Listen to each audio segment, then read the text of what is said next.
Hey, it's been a while since you guys have heard my voice in any of my videos. Actually, it's been a while since I've even had a video. Obviously, I'm doing pretty poorly at attempting to make this channel become more serious than it is right now. But that is not what I'm going to talk about today. What I'm going to talk about today is why it's so difficult to draw things for other people, aka why it's so difficult to draw things that you don't want to draw.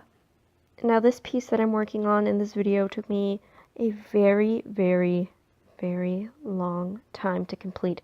I'm talking months. I'm talking like half a year. And yeah, it's a big piece and it's done in colored pencil, which is a very slow medium. But it really shouldn't have taken me 6 months. This was a drawing for somebody else. It was my friend, when I was down in my luck a little bit financially, was gracious enough to commission me. And see, please don't judge me. I already know. Because it was a commission, I should have worked a lot harder on it. But in my not harder, but like I should have worked harder to get it done in a timely fashion. But in my defense, my friend was too nice. She's very sweet, generous, and she was enabling me. She's just like, oh, don't worry, finish it whenever you want, it's fine. For the record, don't ever tell me that because obviously it will take a long time to finish it. Yeah, sorry about that, cat. But it's finished and I really hope you like it. Actually, at the time that I'm recording this, I don't think she's seen it yet, but I did send her a picture, or rather I tagged her in the picture that's on Instagram. Why is it so hard to draw things for other people? And when I say things that I don't want to draw, I'm not trying to say that I didn't necessarily want to draw this picture, because whenever my friend first introduced me to the idea, I was like, very excited, you know. She gave me the idea, what she wanted. It was pretty straightforward. It was basically just me, more or less using reference and just trying to convey that on a piece of paper. And so I was excited because I was like, woohoo, money, woohoo, I get to draw a big project. It's gonna be fun. I haven't drawn I mean, not that Beast is a human, but a humanoid creature in a while in a realistic or semi-realistic style. But it turned out that, like it always does, where you're really excited at first, but because it's something that you wouldn't go ahead and try to do on your own if no one else were telling you to draw this thing, because it's out of your comfort zone, you start to get really taxed by it, and you lose your momentum. And I have a few ideas why. One is that there's a lot of commitment that goes into having to draw something for somebody else. Now, if you're like me, where you haven't really had too much time in your life to commit to art, and also you didn't really make too much time to commit to art, you're very used to not finishing projects because it's a skill and practice makes perfect. Following through with something is a skill. It's very easy to lose momentum, and you have to foster discipline when you're going to follow through with a project.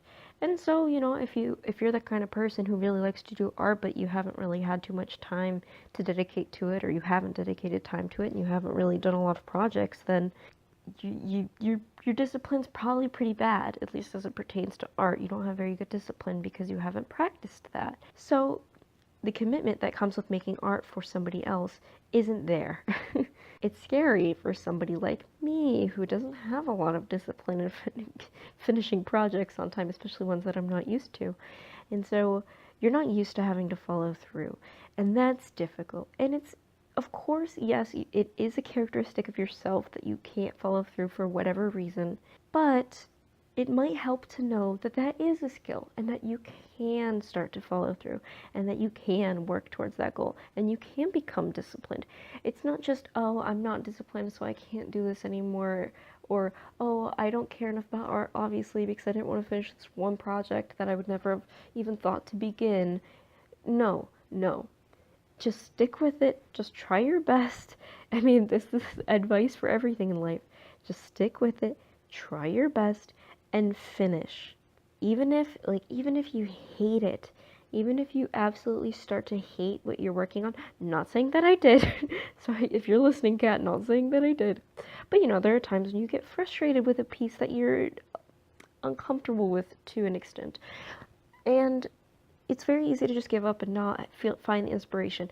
You can't always rely on inspiration because inspiration comes and goes. What good artists have is discipline. And so you really just have to finish. And I think that if you push yourself to finish and even if you hate it so much that you're only willing to do maybe 20 or 30 minutes of art per day towards that one project, just do that. There were times when I said, I really got to sit down and I got to finish Beast. I really have to. It's been months.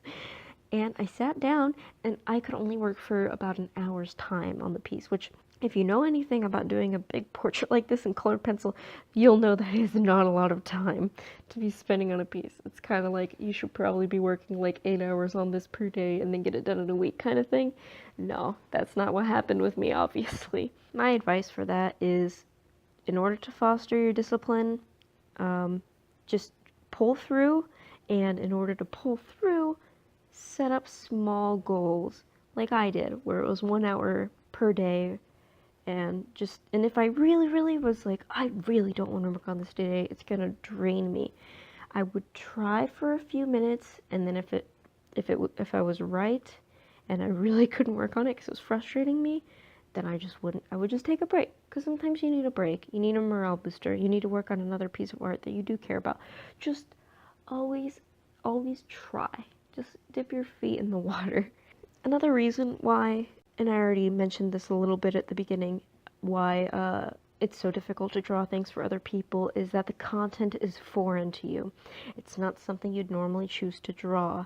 So you're not confident in it, and that can feed into the commitment aspect. You're not committed if you're not confident.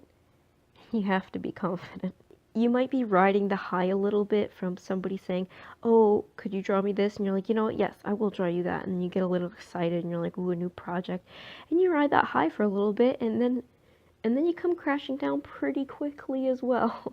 And you think, I don't want to do this anymore.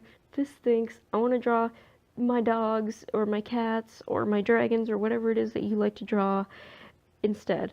And I admit, I did that. I drew a kami while I was supposed to be drawing Beast as a little bit of a break. And that's fine too. Like I said, you can, if you're not on a super time crunch, you can find moments in your art process where you just take a step aside and then you go to something you really like. You don't have to focus too hard on it. You can just basically like whip out a bunch of snakes because that's what you like to do. Okay, not actually physically whip out a bunch of snakes, but I mean draw a bunch of snakes. Okay, you understand what I'm saying. If that's your specialty, it's easier for you to do it, and you can take a breath while you do it. So when it comes to a project, my advice would be, if it's not something you're comfortable with or what you'd normally choose to draw, stick with it. I guess my advice for everything is stick with it. No, but if the content that you're working with is something you're not familiar with, you are going to experience burnout quicker because you are having to focus very hard on something. It doesn't come second nature to you like what you would normally draw would. Understand that it is going to be more taxing on you, and it is okay to take breaks and draw things that you're comfortable with in between your sessions. This isn't really a reason, maybe, why it's so hard to draw things for other people, but it's something to take into consideration whenever you do take on a project from somebody else, and that is that the size of the project is a huge factor.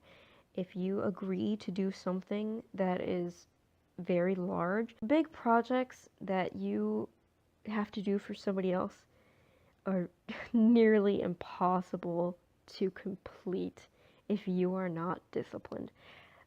This is more of a forewarning instead of advice for a project that you are currently working on. Don't bite off more than you can chew. That's it, guys. That's all I have to say. So I hope you enjoyed this video.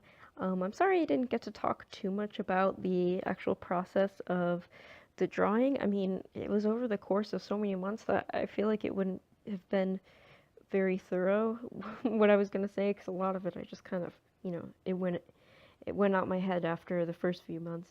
But I did get a request from somebody to perhaps do a coloring tutorial with my Prismacolors in the future, and that will probably be one of my next videos. So whoever you are, you know who you are. Hope you're listening to this because it is coming, and I hope I don't let you down. But thank you so much for watching. Be sure to subscribe and like if you enjoyed the video. I will hopefully be back rather soon with another one. Take care.